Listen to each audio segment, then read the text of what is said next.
She was still laughing when I set the ring on the table, not a nervous laugh, not the kind you do when you don't know what else to do, a real laugh, the kind that reaches the eyes.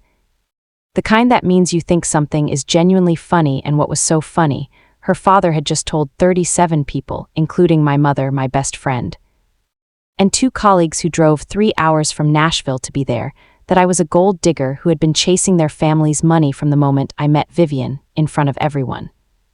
At our engagement dinner, and she laughed. My name is Cole Merritt, I'm 35 years old, I write software.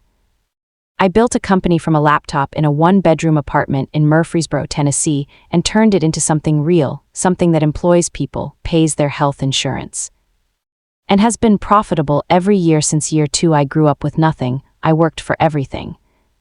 And for 2.5 years, I thought I had finally found the one person I wanted to share all of it with. I was wrong. Before I tell you what happened, after I placed that ring on the white tablecloth and walked out of that restaurant without a word.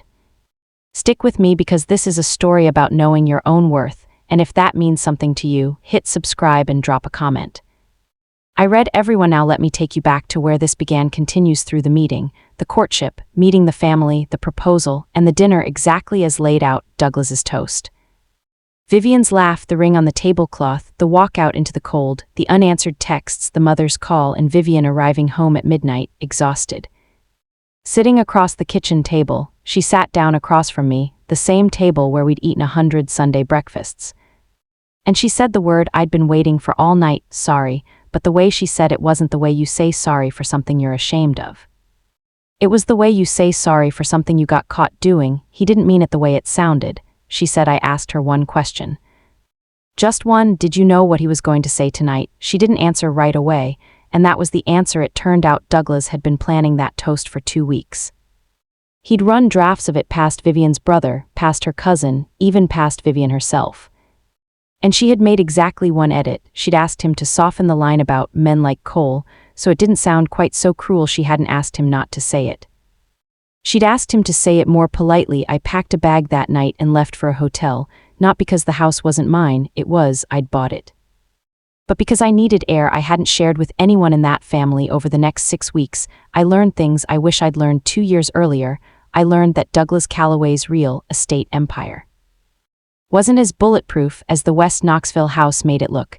3 of his commercial developments were carrying debt that had ballooned after a lender pulled back. And he'd quietly been shopping for new investors for almost a year. I learned this because Derek, my best friend the physician, had a patient whose husband worked in commercial lending in Nashville. And small towns talk, even when the people in them have 2 acres and a gate. I learned that the trust fund Douglas had announced to the room like a trump card was smaller than advertised, and that Vivian herself had been quietly asking her father for help with a business idea of her own for over a year, a healthcare consulting firm she wanted to launch. And he kept stalling her, and I learned, mostly from Patricia, who called me twice in that first month crying and apologizing on behalf of a husband who would never apologize for himself, that Douglas had done this before, not with a fiancée but with 2 of Vivian's previous boyfriends, quietly investigating them, quietly deciding they weren't good enough, and quietly making sure Vivian agreed with him before she ever had the chance to disagree. Patricia told me something else, something I turned over in my head for days afterward, that Douglas didn't actually think I was after his money. He knew exactly how much I was worth because his lawyer had pulled records within a week of meeting me. He knew my company outearned his real estate holdings in profit margin, if not in size. He hadn't humiliated me because he thought I was poor. He'd humiliated me because I wasn't. And because a son-in-law with real independent money was a son-in-law, he couldn't control. That single fact rearranged everything I thought I understood about that dinner. I didn't go back to Vivian. Not that week, not the next, even after she showed up at my office twice and my mother's house once, even after the calls became less frantic and more pleading. Then finally quiet. I used the 6 weeks the way I use everything. I built something with it. I called the lender my friend's patient had mentioned, not to sabotage anyone. I want to be honest about that. I never lied, never spread a rumor. Never did anything Douglas himself hadn't already modeled for me at that dinner table. I simply let it be known through the entirely legal, entirely public channels of Nashville's business community that Cole Merritt was not interested in any future partnership, investment, or introduction involving Douglas Calloway or his firm. And I told the two people who asked me why exactly what had happened at that dinner, word for word, because it was true. And because Douglas himself had said it in front of 37 witnesses, Nashville commercial real estate is a smaller world than people think within 2 months. One of the investors Douglas had been courting quietly pulled out of a deal, not because of anything I did directly, but because when they asked around about Douglas Calloway's character. The story that came back wasn't flattering, and it wasn't a rumor. It was 37 people's memory of a toast he gave at his own daughter's engagement dinner. I didn't feel triumphant when I heard that. I want to be honest about that too. I felt something quieter. Something closer to relief.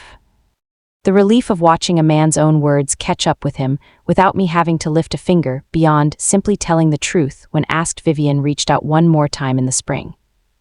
5 months after the dinner, she asked to meet, and I said yes because I owed us both a real ending, not a text message going unanswered. Forever we met at a coffee shop in East Nashville. Not the rooftop, not Henley, someplace with no history attached to it. She looked different, tired in a way that wasn't about makeup. She told me her father's business had taken a hit. That 2 of his projects had stalled, that money was tighter at home than it had ever been in her lifetime, and I want to note for the record that I felt no satisfaction hearing that, none at all. Watching someone's family struggle is not a victory, it's just whether. She told me she'd finally started her own consulting firm, the one Douglas kept stalling her on. She'd done it without his money, using her own savings and one small business loan. And she told me it was terrifying and also the first thing she'd ever built entirely on her own. Then, she said the thing I think she'd actually come to say. I laughed because I didn't want him to see. That it hurt me too, she said. He does this, he did it to my ex-boyfriend before you, he did it to my college roommate's fiancée, and I learned a long time ago that if I reacted to it, he'd just do it worse next time.